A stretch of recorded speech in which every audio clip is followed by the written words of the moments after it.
Welcome to Bible Study for Progressives, a show where moderates, liberals, and leftists of all faiths and ideologies come together to discuss scripture, spirituality, and politics. We engage scripture in its historical context, plumb its depths for wisdom and guidance, and apply its lessons to current events and social issues. Whether you're a liberal evangelical, a New Age spiritualist, a social justice activist, or a postmodern theologian, there's something in this show for you. Come, be energized in spirit and mind to understand the Word and what it means to be a spiritual person in today's world. I sort of see us as being slammed against each other. Obviously, we can't get all 700 or 73 million people to listen to us. But we've got to dig into that group somehow. We've got to pull some of those people away. I mean, there's got to be some way to deal with reason, in a sense, that they're completely inundated with that Trump's propaganda, such that they believe things that are obviously untrue. So we've got to find a way to reach them. And I think part of the problem is that we can cause them to run some of the propaganda on both the left and the right, some of the more extreme, divisive type of propaganda, sort of just causes this big fight between us. Now, one of the things I mentioned at another meeting was that this is really a different culture that we're dealing with in many ways, where if you look at it, it's all the rural areas, and it's God and country, individual, rugged individualism, traditional moral values. These are the types of things that they're centered on.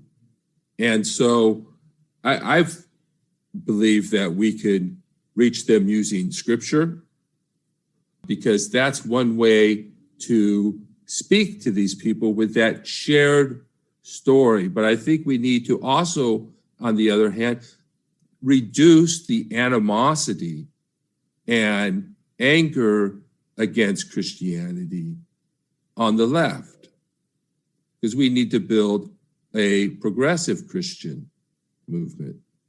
And we can't have that if we're running around calling Christian Nazis, or if we're taking extremist positions about the Bible and Christianity, when it's really, we need to look at it as a faith that we need to tolerate. So I think there's a lot of areas that we can work on to bring the country together, perhaps through this shared story that we all know about.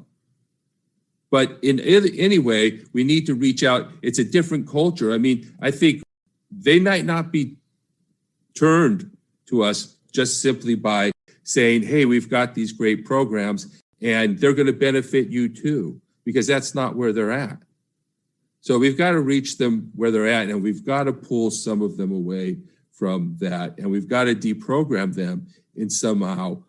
And that's a very touchy and difficult task. I mean, my brother at Thanksgiving, I just said that all Americans believe in democracy, and he goes off the top saying this has been a fraudulent election. Where did they get that from, and how do they think that way, and why do they think that way?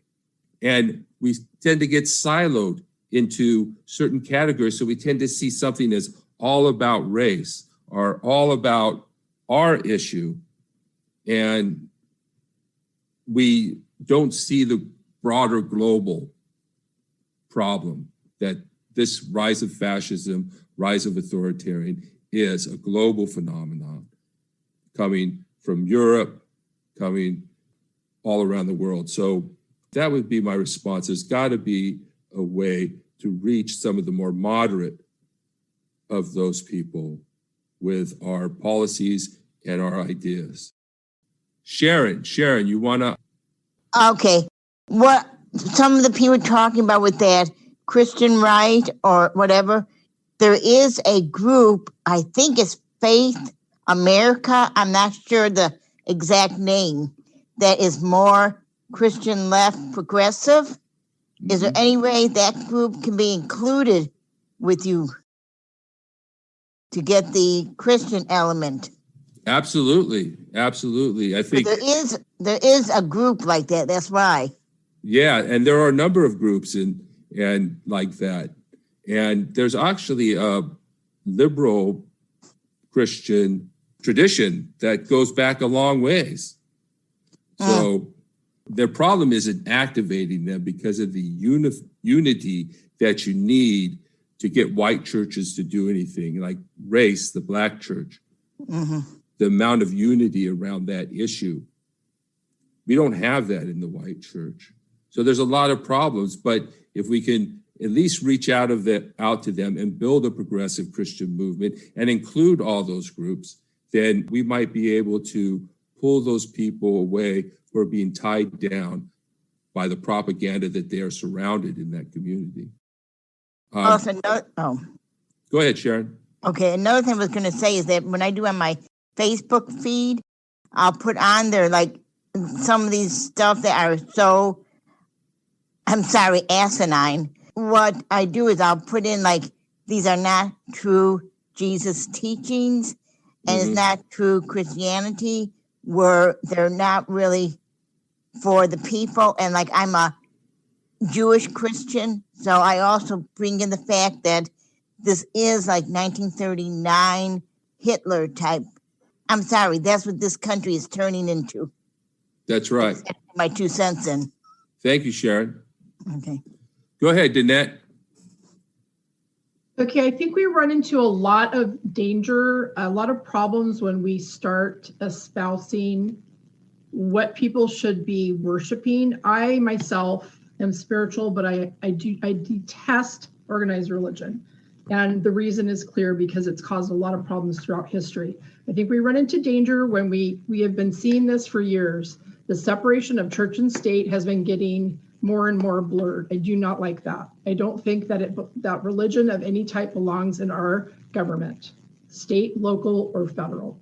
That being said, I think that a lot of people are put off by the religious right because they are very forceful in making sure that that they're religious, and you better damn well get on board with their brand of religion. I do not like that because Christianity is not the only religion. We've got Judaism, we've got Hinduism. What about those religions? We're supposed to have freedom of religion in this country, and this gets me so hot under the collar, I can't even tell you, as you can probably tell. I think that's part of the problem. And we need to get back to separating church from state. We shouldn't have the 10 Commandments on any federal buildings. That needs to all come down. I hate that stuff.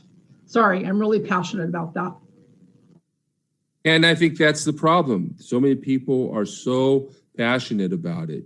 And really, the thing is that people, first of all, religion and politics are not separate. They cannot be separate. They have never been separate. They're not going to be separate in the foreseeable future. They should be, though. That's totally 100% wrong. I know that you're a Christian, Rich, but I totally disagree with that. We need to work on that. That's part of the problem. That is why governments get taken over by religious zealots, and this is what we're looking at. That would be a violation of the Constitution to restrict somebody's speech because of their religion. I'm not saying that. I'm saying that a federally mandated religion is not going to happen, and it should. That should scare the crap out of everyone. Nobody. I'm forcing their beliefs on me. No way. Right, we're not suggesting that at all. All I'm suggesting is reaching out to that community with something that they understand and the world that they are in.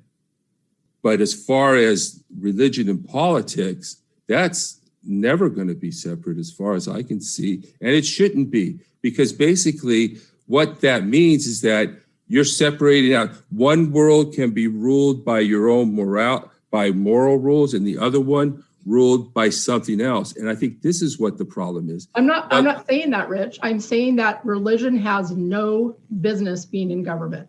There are laws we need to abide by, but not everyone believes in your God, Rich. Right, but it's not in government. It's not in government. We're not talking about it in government. But the right has been pushing their agenda for decades, and it's because they want everyone to be a Christian evangelical.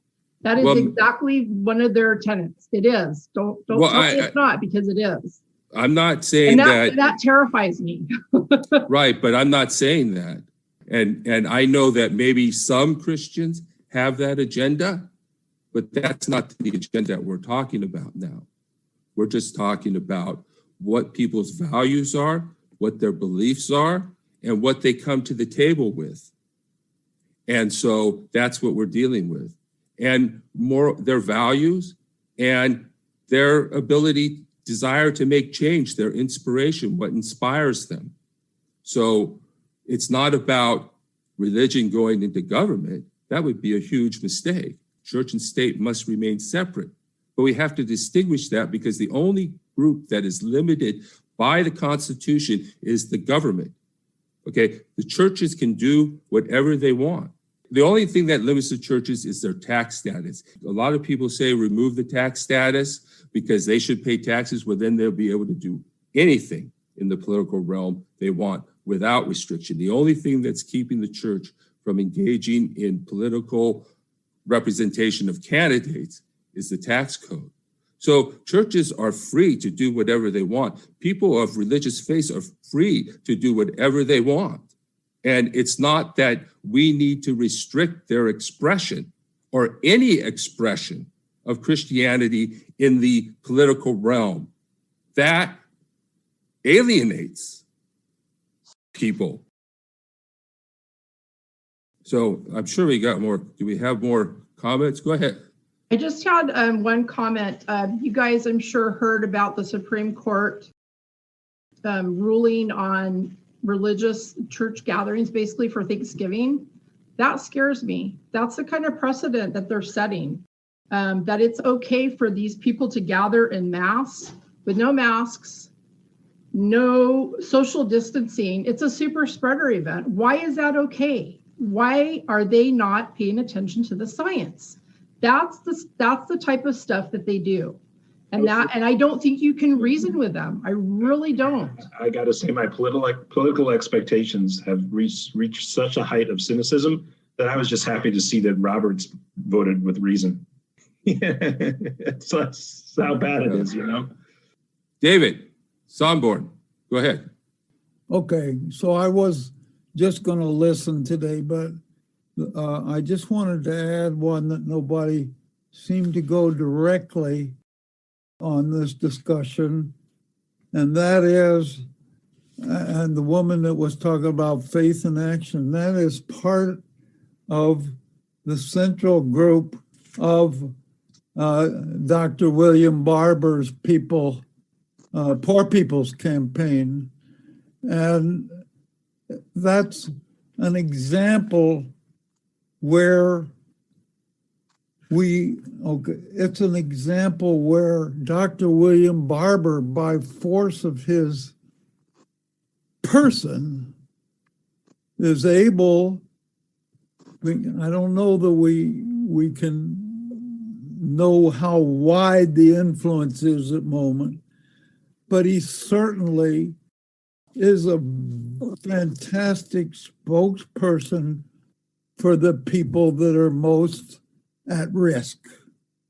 And he's doing it from the stand, and he's not afraid. I mean, he has been taking a stance on the very situation that this meeting is all about, and he's been very outspoken. And within the Poor People's Campaign of getting rid of facing, how do we face Trump's influence? So I just I wasn't going to say anything. I was just going to listen, but that's one bailiwick where I hope that somehow we can mount force to get on board with what Dr. William Barber is trying, all that he's trying to do. And it kind of, because he is a Christian, he can speak with some knowledge of how to talk to the various religious groups. And at the same time, to speak to what values as well as policies that are needed to move to some place that certainly is more wholesome than where we are now. So I was just compelled to insert that into this discussion. Thank you, May David. I speak? I'm Sure, Margot yes. in Montebello. I'm on the phone. Thank you for letting me involved with this. And I've really been listening, but I really have to be giving you what I believe. And I really appreciate what that man just said. I think that's really important. I also say it's much too dangerous to be nice. We cannot be polite to these because we really have to call it what it is, and it is fascism. Because my little PS on my emails right now is it's not only the TP regime causing the problems. When those who are supposed to represent us, people, are taking a paid vacation while we, the people, are lacking adequate health care, facing starvation and eviction, and the closures of local businesses, et cetera, et cetera, et cetera, which profit. We are showing that the basis of the real economy is being endangered by, they're showing that they're actually working for the corporations and entities which profit from denying us our constitutional and God-given rights. We have to boldly say its name. It's fascism, but there's a term that really bugs them, the repugnance, et cetera, is communism. We have to mobilize everyone in every way to fight and defeat it and make sure all the perps are properly prosecuted and punished. It's not time for Biden to be nice. You got to call them for what they are and make the proper legal and everything, and all of them, Monica and all of them. So I'm really tired of this low intellectualizing. No, we've got to be really dramatic and direct and do the propaganda in a positive way and say, look, you guys, you're being victimized by these that only care about money. Their God is money and profit. They worship, they sacrifice everything on that for their own self-aggrandizement and wealth. And that's really an appeal from the heart because it's very dangerous. And yes, I like the idea of getting into the Poor People's Campaign and things like that because he has found a way to relate. But we cannot be nice to them, okay? Thank you. Thank you, Margot. George, go ahead. Thank you. Hello, all. Yeah, so I was just going to add to that is like one of the things that really frustrates me is the pacifism of the Democratic leadership. It's like their unwillingness to actually fight. And like, yeah, like exactly when we hear calls from Biden for unity, he wants to unite with people that are literally trying to steal the election from him, which is like, for me, it's really unreasonable. I mean, we're not hearing a word from the Democratic leadership. They're not even calling the efforts. Pennsylvania legislature is trying to introduce resolution to decertify the result. Now, it's clownish. I don't think it's going to reach anywhere. But the fact that they're trying it by itself is pretty scary. And we need people to call them out. And I'm not talking about people, like I'm talking about people in the Democratic leadership. They need to step up. Like, this is really dangerous. That brings me back to the Supreme Court. Why are we in this Supreme Court mess? Like, I think the Democratic leadership could have done better with the Amy Coney Barrett scenario. Like, they were really passive. I just want to really passive with that. Like, we need sometimes, I mean, I like unity, I like love, I like all that, I agree with it, but sometimes you need to fight. Like, there are situations where you really can't just be preaching these things when the other side is pretty much like waging war on you. I think that's important to mention as well. So I kind of agree with that. Yeah, if I could chime in here for a second, is that okay? Oh no. Yes, go ahead, George. Okay. Go ahead. Again, thank you, George, and thank you for what everyone said. I do think that the Democratic Party leadership, and since the time of the DLC, the rise of the DLC, and Clinton, and then Obama, and then on to Biden, look, you have a situation in which look at an issue like Medicare for All, we know that it has now majority support among the general population. Among Democrats, that support is never at this point below 70% and is often right around the 90% level.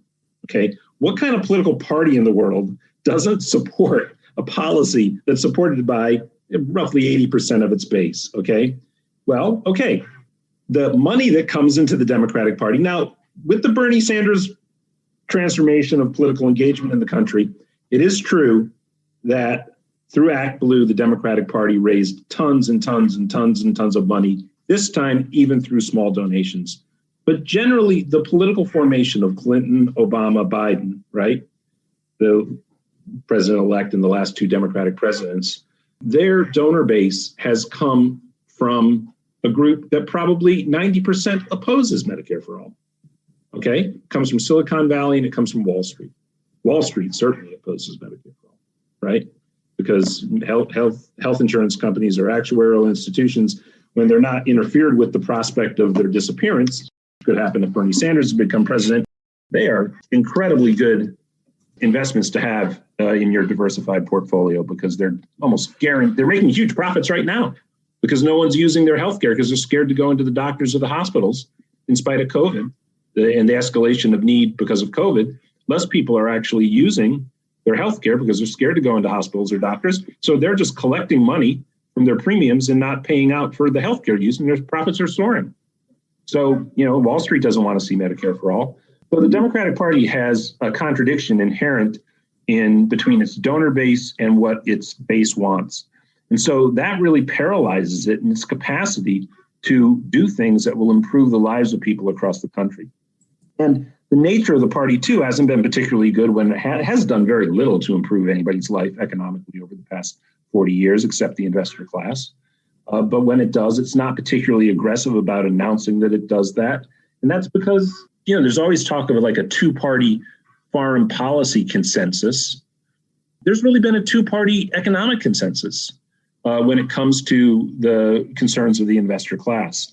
And it's been a deprioritization of the needs of average people. So look, the middle of the country, yes, all of the issues that are not economically grounded are very significant. But I do believe if you mixed pro-democracy, the things that the moderate Democrats and us agree on, and then you combined it with a significant set of volleys of economic programs that would improve the welfare of the average citizen, with the balance of the two parties being so close, and even look at a state like Texas, this is in play, I do think we can really improve the performance of Democrats across the country and marginalize the Republican Party.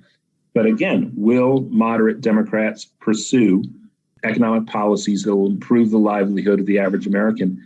That's one of the things we have to push for. And again, I only return to that point because when you have these political forces so balanced, if we are able to pull 4%, 5%, just 7% of the Republicans into our camp, we'll crush them nationally. That's how close these things are balanced. So even with gerrymandering, even with the imbalance of the Electoral College in the Senate, there are 2 open seats in the Senate next time. Even if we lose both seats in Georgia, there are more Republican Senate seats to hold next time.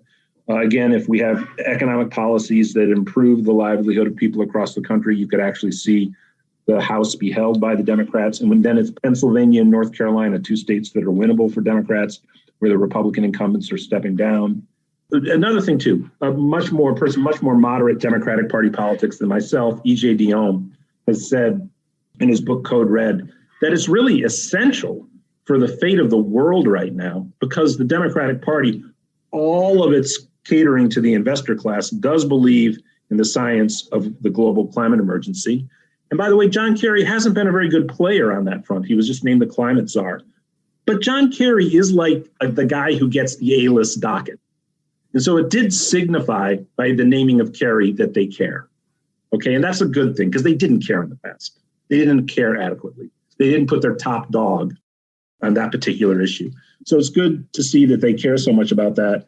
And E.J. Dionne says right now in this country, and this is not just for the climate emergency, but also for the welfare of democracy, we need a 12-year uninterrupted run of the Republican Party not controlling the federal government. Because the Republican Party is so far to the right It's so catastrophic on climate.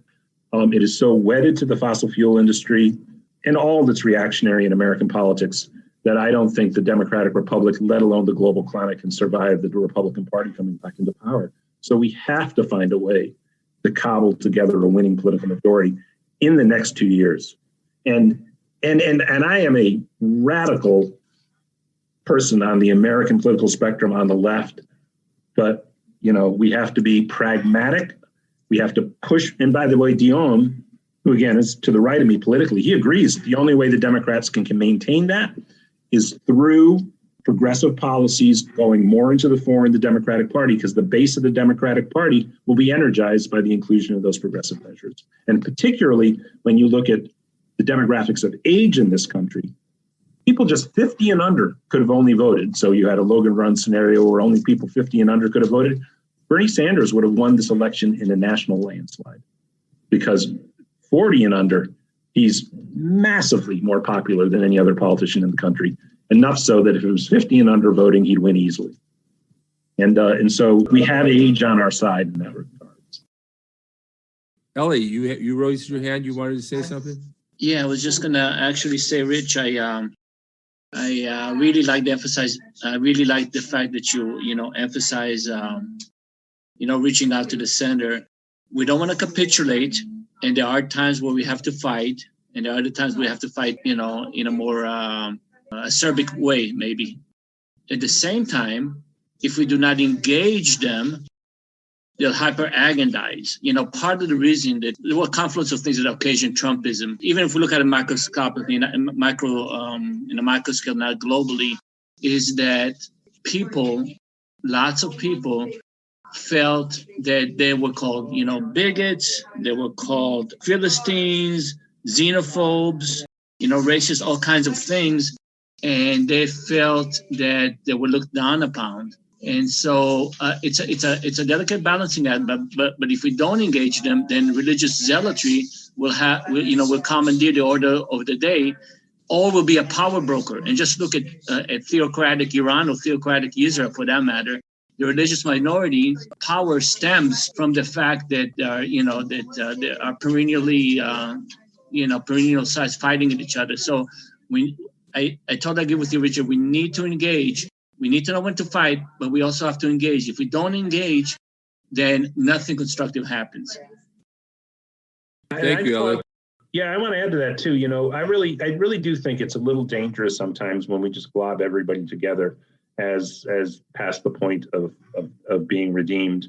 In my lifetime, there are two groups that are just it's open season on making fun of them in mainstream culture. One is Germans, and the other are like white middle Americans. They're the butt of jokes on all the late night TV shows, and they resent the hell out of it, as well they should. And who are these like coastal elitists to be looking down their noses at these guys? And so I do appreciate that. And I hear the people who are saying we got to call it out, we got to fight it. Yeah, well, that's political ideology. It's not people. And having contempt for people. And another thing, too, is, and I'm not a fan of Malcolm Gladwell's, actually. Malcolm Gladwell, in one of his books, points out that in romantic relationships, what's the one thing that no romantic relationship can survive? It's not fighting. It's not jealousy. It's contempt. Once contempt enters into a relationship, it is shot. And you have nothing but contempt. And you could feel the contempt just pouring off of Hillary Clinton, obviously the famous quote about deplorables, but really to anybody who wasn't for her, she just had contempt.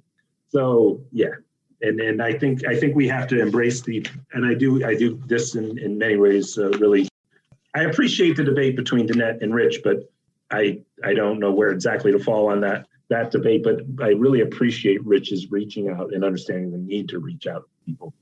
And I think we have to take that back to the progressives. Thank you, Alan. Go ahead, Danette. Sorry, I wasn't yelling at you. I wanted to apologize for that. I just get really hot about that subject. Yeah. I actually, Nancy just brought up a really good question. I've actually wondered this myself. What is it about Trump that the evangelicals like? And the one theory I've heard is that a lot of them, the really far right evangelicals, think that he's going to hasten the rapture. Have you heard anything about that? That's one theory I heard, and I don't know if that's true, but yet That's true. Marlene's saying yes. That's true. That's true. I've heard that too. This is Betty. Can you hear Betty. me? Yeah, we can hear you. Did you have anything more to say? Yeah, I would like to touch on Dr. Barber. If there's a true Christian upon this planet, it's that man, Dr. Barber. Do you guys know him? That's a real Christian. He believes in that women have a right to choose. He believes that LGBTQ people have a right to exist, and he's a Christian. Yeah.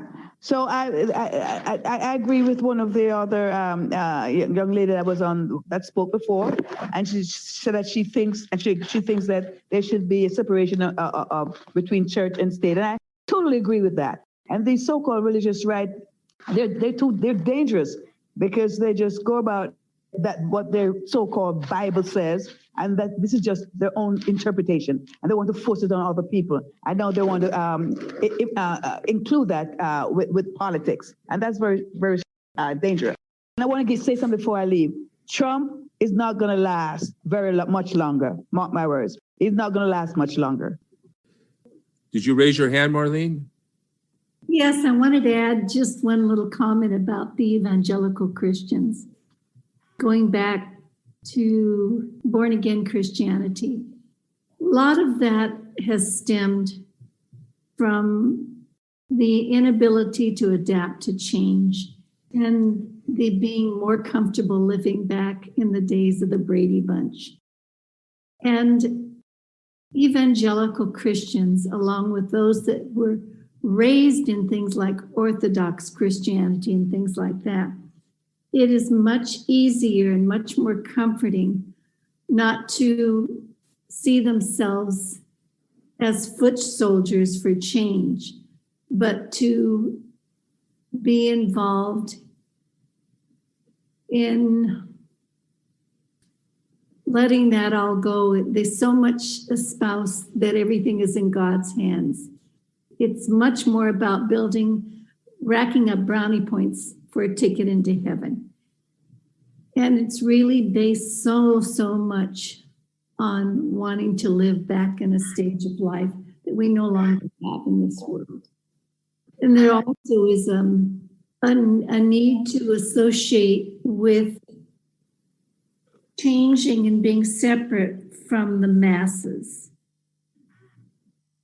of seeing themselves as being part of a middle class culture where you make yourself, that you have pulled yourself up, that you're part of that, and seeing that making it or not, or being successful and earning these brownie points into heaven, or being okay economically, is a matter of choice.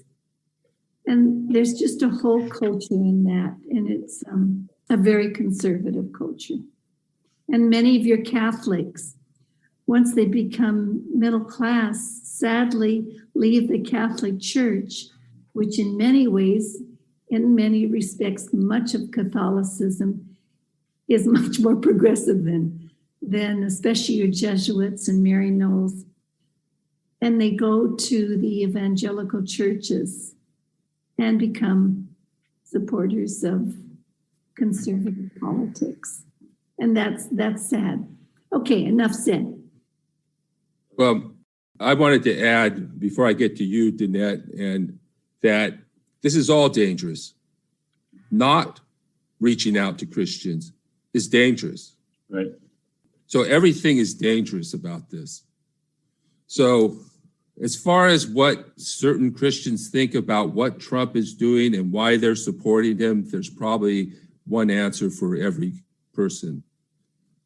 I know that they have a conservative sort of theology or some type of orthodox theology, but I don't think that that's the reasons they actually are voting for Trump.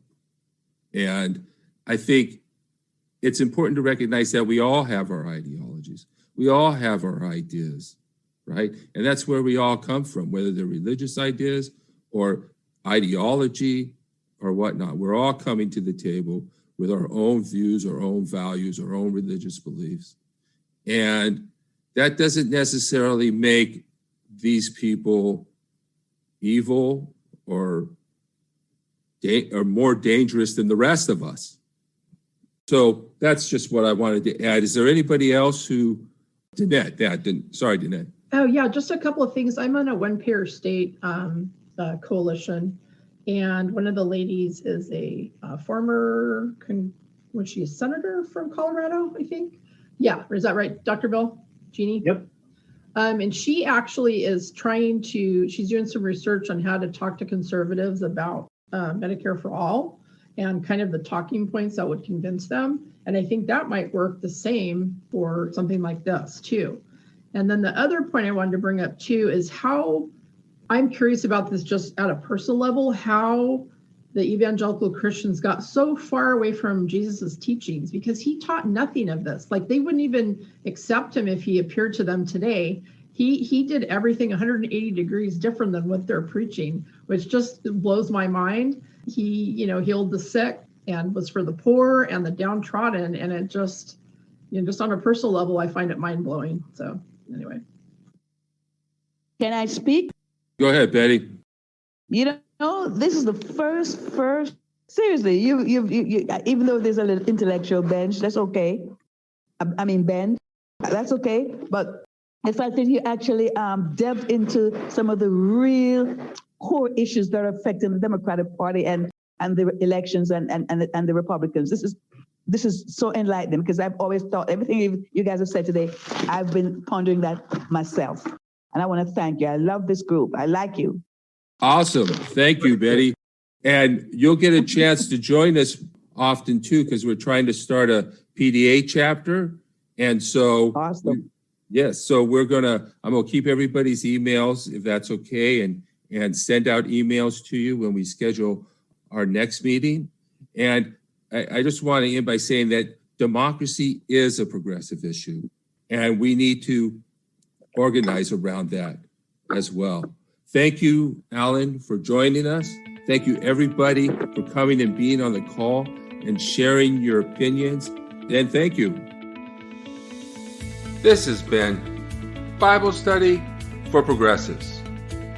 If you enjoyed the program, please subscribe to our podcast or put us in your favorites and write a 5-star review. Tell your friends about us and share us on social media. Follow us on Facebook and click the donate button at modernlectionaries.blogspot.com.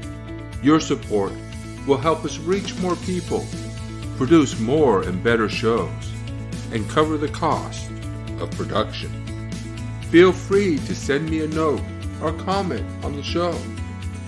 I would love to hear from you. Until next time, this is Rich Procida. Thank you for listening.